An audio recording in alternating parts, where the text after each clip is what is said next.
अस्सलामुअलैकुम रहमतुल्लाहि व बरकातुहू। आज मैं आपको सूरह कौसर को पढ़ने के फ़ायदे और इसके वजीफ़ा के बारे में बताने जा रहा हूँ।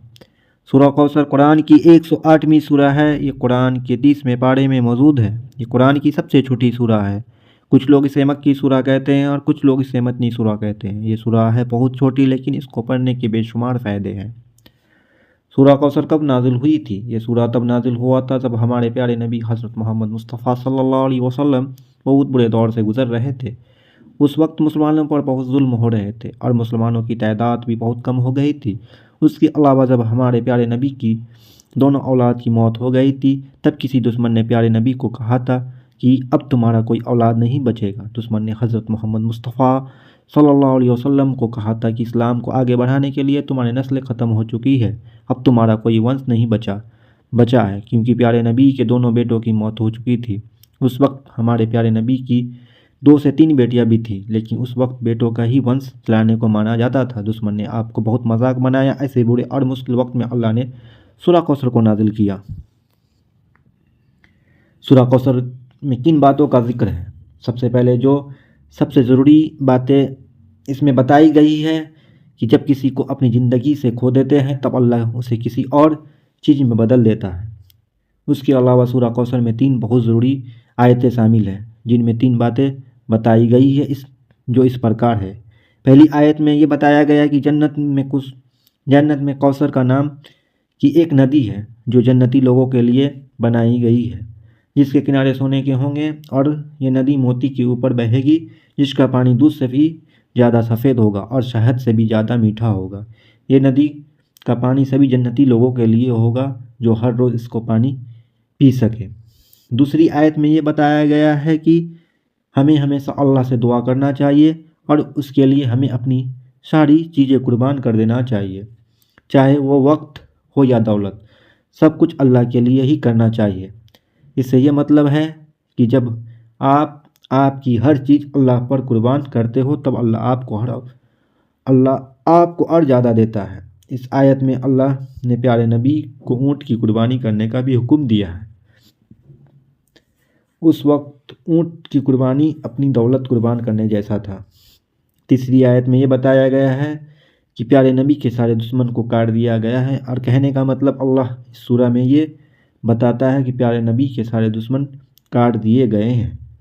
सूरह कौसर को पढ़ने के क्या फ़ायदे हैं?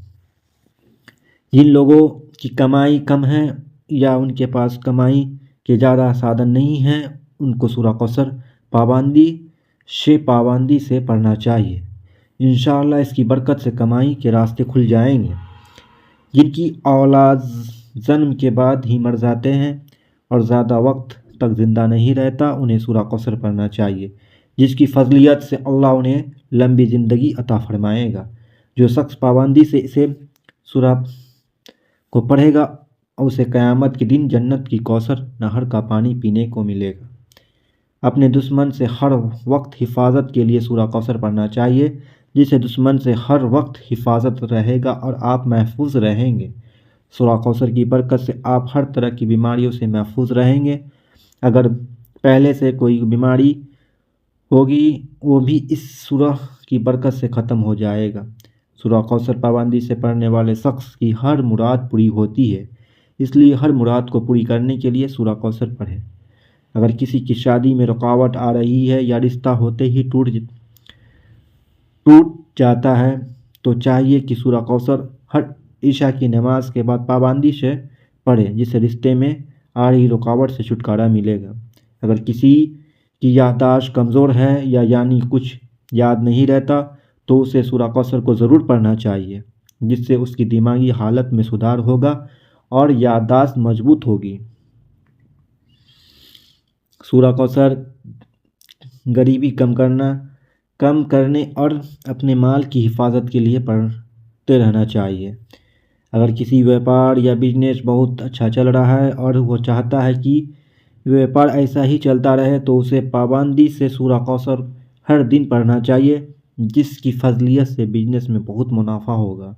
इसके अलावा भी इस सूरह को पढ़ने से बेशुमार फ़ायदे हैं। हमें चाहिए कि हम कुरान की हर सूरह को पाबंदी से पढ़ें और उसे बताए गए راستوں پر عمل کرنے کی کوشش کریں تاکہ ہم اللہ کی عذاب سے بچ سکیں اور ایک بہتر زندگی گزار سکیں۔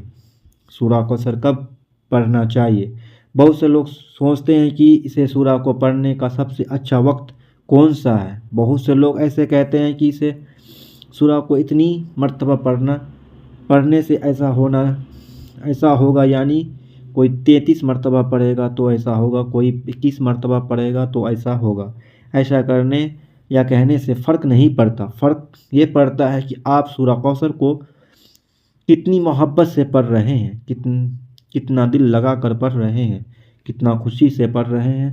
اگر آپ صرف کسی کے کہنے پہ سورہ کوثر کو 21 یا 33 مرتبہ پڑھ کر اس کام سے نپٹنے کو سوچتے ہیں تو وہ غلط ہے۔ آپ سورہ کوثر کو جتنا دل سے پڑھیں گے اور اللہ سے دعا مانگو گے تو اللہ آپ کی دعا کو ضرور سنے گا۔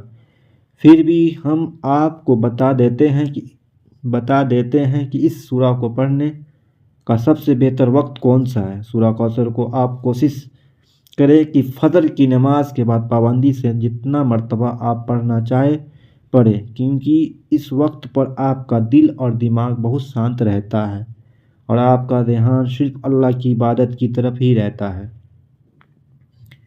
باقی آپ عشاء کی نماز کے بعد بھی اسے پڑھ سکتے ہیں، کیونکہ عشاء کے وقت بھی آپ کا ہر کام سے فری ہو جاتے ہیں اور سونے سے پہلے اللہ کی عبادت کر کے سوتے ہیں۔ پھر بھی آپ کو جب وقت ملے آپ یہ سورہ کا ذکر کرتے رہیں تاکہ آپ کو اس سورہ کو پڑھنے کے فائدے ملتے رہیں گے۔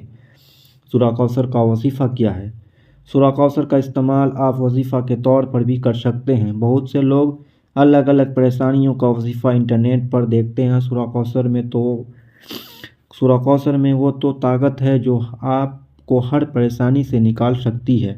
سورہ کوثر کا وظیفہ کر کے آپ الگ الگ مصیبتوں یا پریشانیوں سے نکال سکتے ہیں۔ ہم نے دیکھا ہے کہ انٹرنیٹ پر سورہ کوثر کو لے کر الگ الگ وظیفہ بتائے گئے ہیں۔ بہتر ہے آپ